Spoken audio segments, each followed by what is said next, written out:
دوستو، آپ کو کبھی نہ کبھی ایسا ضرور محسوس ہوا ہوگا جو کام آپ کر رہے ہیں اسے پہلے بھی کر چکے ہیں، یا آپ کو کسی نئی جگہ پر جا کر ایسا لگا ہوگا کہ آپ یہاں پہلے بھی آ چکے ہیں۔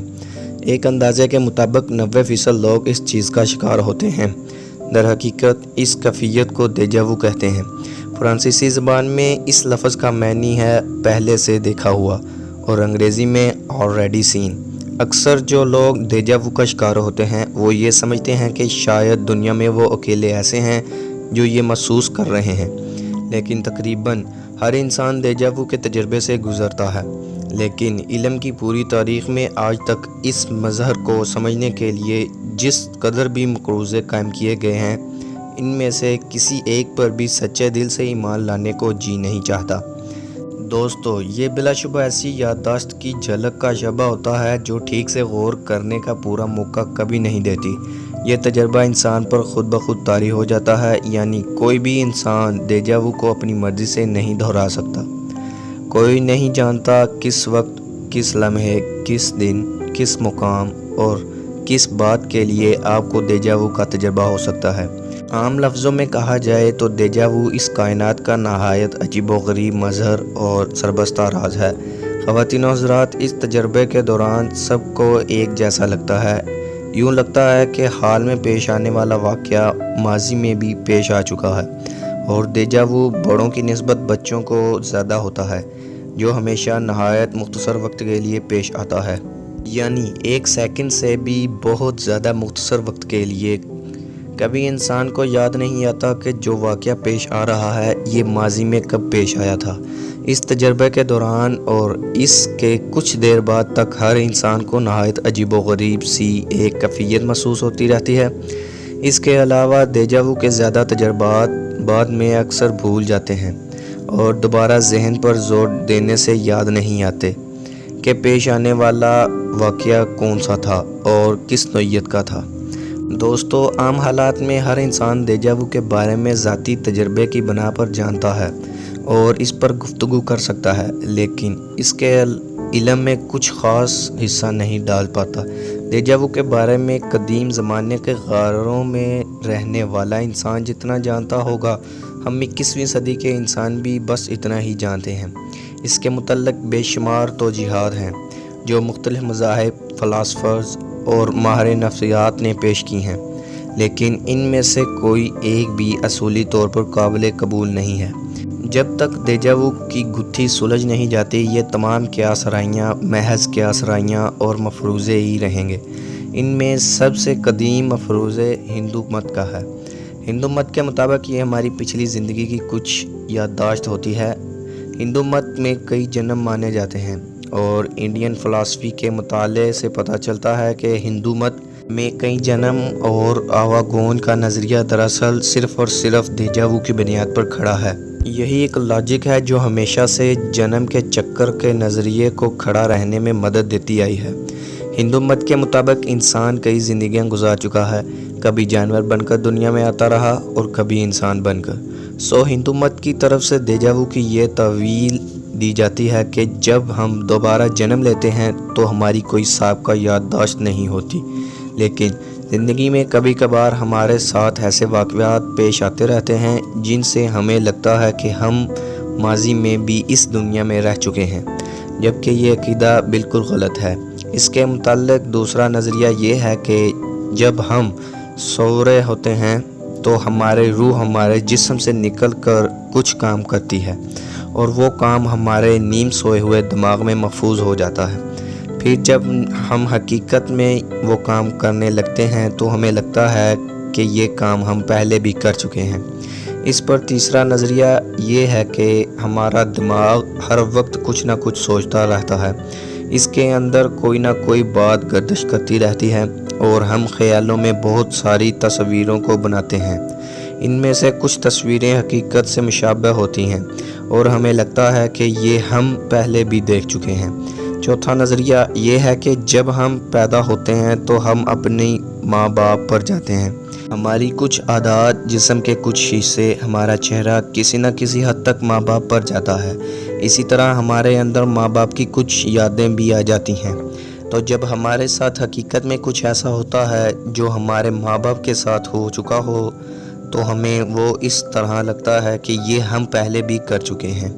دیجا وو کا پانچواں بڑا نظریہ یہ ہے کہ انسان کے دماغ کے اندر ایک شریان ہوتی ہے جس کے دبنے سے ہمارے دماغ کو ایسا لگتا ہے کہ یہ کام پہلے بھی کر چکے ہیں، اس جگہ پر ہم پہلے بھی آ چکے ہیں۔ جب بھی ہمارے دماغ کی وہ شریان دب جاتی ہے یا کھنچ جاتی ہے تو ہمیں ایسا ہی محسوس ہوتا ہے۔ دوستو، بابائے نفسیات فرائڈ کے نزدیک دیجا وو کئی وجوہات سے پیش آتا ہے، جن میں سے سب سے قابل ذکر وجہ یہ ہے کہ آپ نے کبھی کوئی خواب دیکھا ہوتا ہے جس کی جزئیات آپ کے لاشعور میں محفوظ ہیں، لیکن آپ کو کبھی بھی یاد نہیں تھا کہ آپ نے ایسا کوئی خواب دیکھا تھا۔ اس خواب کے بعض اجزاء جب حقیقی زندگی میں اچانک کسی شے یا واقعہ یا حقیقت سے ملتے جلتے محسوس ہوتے ہیں تو ہمیں ایسا احساس ہوتا ہے جیسے ہم نے یہ پہلے بھی دیکھا ہوا ہے۔ البتہ سائنس دیجا وو کی دیومالیت کو تسلیم نہیں کرتی۔ ناظرین گرامی، شعور کا مطالعہ کرنے والی سائنسز کے مطابق دیجا وو کے بارے میں اب تک جو آراء قائم کی گئی ہیں، انہیں سمجھنے کے پہلے ہمیں یہ بات سمجھنا ہوگی کہ ہمارے جسم میں رطوبتوں کا ایک نظام ہے جس کو درپیش مختلف مسائل کے لیے جسم کے مختلف اعضاء متعدد قسم کی رطوبتیں خارج کرتے ہیں۔ مثال کے طور پر ہمارے جسم میں موجود شوگر کو ہضم کرنے کے لیے انسولین نامی ایک رطوبت ہے جو قدرتی نظام کے تحت کام کرتی ہے، اور جب ہمارے جسم میں شوگر بڑھنے لگتی ہے، انسولین خود کار طریقے سے میدان میں اترتی ہے اور اسے کنٹرول کرتی ہے۔ لیکن کبھی کبھار ایسا ہوتا ہے کہ ہمارا یہ قدرتی اور خود کار نظام کسی وجہ سے خراب ہو جاتا ہے۔ یہ خرابی کئی طرح کی ہو سکتی ہے۔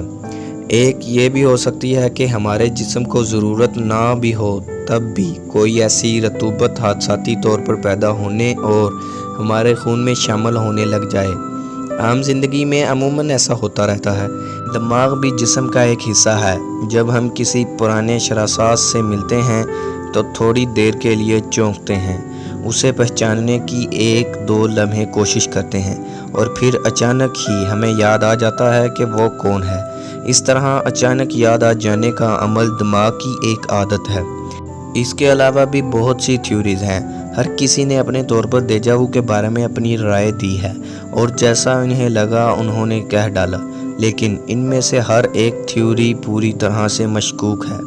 ہر ایک پر کئی اعتراضات اٹھائے جا سکتے ہیں۔ کسی بات کے شواہد موجود نہیں ہیں۔ دیجا وو کا تجربہ آج بھی ایک راز ہے۔ یہ بھی کہا جاتا ہے کہ ہم جب بھی کسی واقعے سے دوچار ہونے لگتے ہیں تو کبھی کبھار ہوتا ہے کہ اس واقعے کا ایک آدھ اگلا لمحہ پہلے دیکھ لیتے ہیں، اور پھر ساتھ ہی جب ہم اس واقعے میں داخل ہوتے ہیں تو ہمیں محسوس ہوتا ہے کہ یہ واقعہ ہمارے ساتھ پہلے بھی پیش آ چکا ہے۔ نظریہ ضافیت کی دریافت سے پہلے آئنسٹائن کے ذہن میں جو سوالات اٹھ آیا کرتے تھے ان میں سے ایک یہ بھی تھا کہ اگر روشنی کی رفتار کسی حرکت کرتے ہوئے آبجیکٹ کی رفتار میں جمع کی جا سکتی ہوتی تو واقعات اپنے ظہور پذیر ہونے سے پہلے ہمیں نظر آ جاتے۔ کارسگار نے آئنسٹائن کے اس سوال کا ذکر کرتے وقت اس کی ایک مثال بھی لکھی ہے۔ اگر ایک گدھا گاڑی ایک طرف سے آ رہی ہو اور ایک سائیکل سوار دوسری طرف سے اور وہ دونوں چوک کے درمیان پہنچ کر آپس میں ٹکرا جائیں تو کیا ہمارے لیے وہ حادثہ چند لمحے پہلے پیش آئے گا اور سائیکل سوار گدھا گاڑی والے کے لیے چند لمحے بعد میں پیش آئے گا؟ کیونکہ ہم تک روشنی کی جو شعاع اس واقعے کے ہونے کی خبر لا رہی ہے، اس شعاع کی رفتار میں گدھا گاڑی اور سائیکل کی رفتار بھی جمع کی جائے تو حادثہ ہونے کی خبر ہمیں حادثہ ہونے سے پہلے مل جاتی ہے۔ یہ تو آئنسٹائن کا ایک بچگانہ سوال تھا جس کا جواب بعد میں اسے مل گیا کہ دراصل روشنی کی رفتار کو کسی اور شے کی رفتار میں جمع ہی نہیں کیا جا سکتا۔ روشنی کی رفتار سے وقتی طور پر تیز فرض کر لیا جائے تب بھی تو ایسا ہی ہوگا کہ واقعات اپنے ہونے سے پہلے نظر آنے لگیں گے۔ ہم چونکہ جانتے ہیں کہ ایسا نہیں ہوتا، چنانچہ یہ خیال مکمل طور پر غلط ہے۔ نفسیات کے کچھ ماہرین کا کہنا ہے یہ کوئی پرانی یادداشت نہیں ہوتی، اور نہ ہی پچھلے جنم کی یاد، بلکہ یہ وہ واقعہ اپنے پیش آنے سے صرف ایک لمحہ پہلے اپنے نزدیکی امکان کی ایک جھلک دکھاتا ہے۔ تو اگلے لمحے اس واقعے میں داخل ہوتے ہی ہمیں یوں لگتا ہے یہ تو ہماری یادداشت میں پہلے سے ہی موجود ہے۔ ویڈیو پسند آنے کی صورت میں اسے زیادہ سے زیادہ لائک کر کے ہماری